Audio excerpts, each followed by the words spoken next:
के ओपोनेंट्स यही तो कहते हैं कि आप इंडिया को सेक्युलर कंट्री नहीं रहने देना चाहते, आप इंडिया को एक हिंदू राष्ट्र बनाना चाहते हैं। देखिए, हम ट्रू सेकुलर कंट्री बनाना चाहते हैं। कारण जानते क्या है? 2014 से पहले यह देश आंशिक मुस्लिम राष्ट्र था।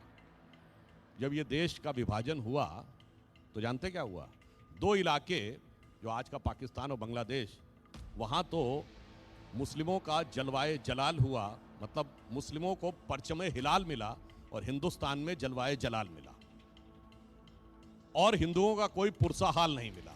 कारण मैं बात तथ्य से कहता हूं, जिन लोगों को मेरे पे आपत्ति है वो दुनिया में एक सेकुलर देश बताएं जहां शरिया की बातें संविधान का हिस्सा हो। एक सेकुलर देश बताएं जहां शाबानो केस की बात कर रहा हूं, यदि सर्वोच्च न्यायालय और शरिया में विभेद हो जाए तो संसद कानून बनाकर सर्वोच्च न्यायालय का निर्णय कुचल कर सुप्रीम कोर्ट से ऊपर शरिया को कर दे। एक सेकुलर देश बताएं जहां ट्रिपल तलाक, तलाक के बिद्दत, मेहरम, हलाला, यही नहीं, अभी और सुनिए, बीवियों को सैलरी, हज सब्सिडी और वक्फ बोर्ड होता हो। यह सिर्फ मुस्लिम कंट्रीज में होता था। क्योंकि 2014 से पहले स्थिति थी, ठीक है, अटल जी के दौर में हमारे पास वो सामर्थ्य नहीं थी कि हम इसमें बहुत परिवर्तन कर सकते। अब हम उसको वास्तविकता में ट्रूली सेकुलर देश बनाना चाह रहे हैं। समस्या इनको यह है कि ये वास्तविकता में सेकुलरिज्म को स्वीकार नहीं करना चाहते। यहां सेकुलरिज्म का अर्थ यह है कि जानते हैं, अब ये बताइए, अगर यूनिफॉर्म सिविल कोड का इशू आता है, किसी को प्रॉब्लम है क्या? भारत में एक ही राज्य है जहां वो लागू है, वो क्या है? गोवा।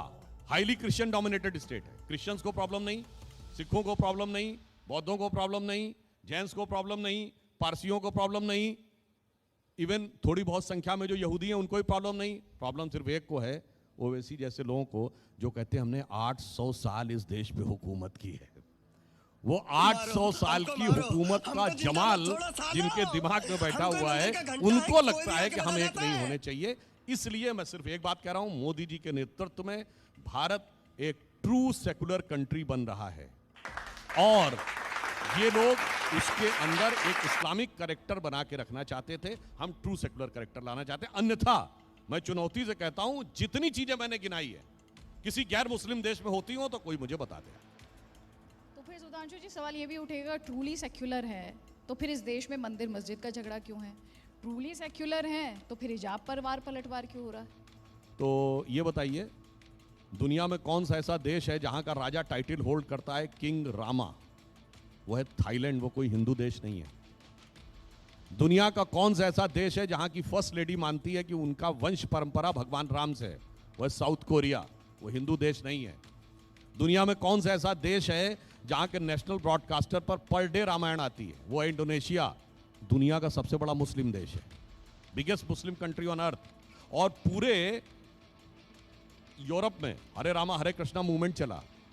और आपको एक और बात कहूं, जाके चेक करिएगा, ये मैं दावा नहीं कर रहा हूं, just food for thought they रहा हूं। फेराहो थे इजिप्ट के, जाके चेक करिएगा फेराहो डायनेस्टी की शुरुआत कहां से होती है। पहले राजा का नाम है रामसे, RMSES। अब उसमें राम कहां से आया, ये शोध करने का विषय। इसलिए मैं कह रहा हूं, धर्म मत संप्रदाय क्षेत्र से अलग हटकर, जिसे राष्ट्रपिता महात्मा गांधी ने अपना राजनैतिक दर्शन माना, राम राज्य, नित्य का भजन था रघुपति राघव राजा राम, अंतिम शब्द था हे राम, वो सांप्रदायिक हो गया। अब इसको हम क्या कहें? उनकी नजर का फेर कहें या हमारी नजर का फेर, कि नजरें जो न होती तो नजारा भी न होता, खत्म। दुनिया में सेकुलरों का गुजारा भी न होता। Bye bye, tata, goodbye, गया।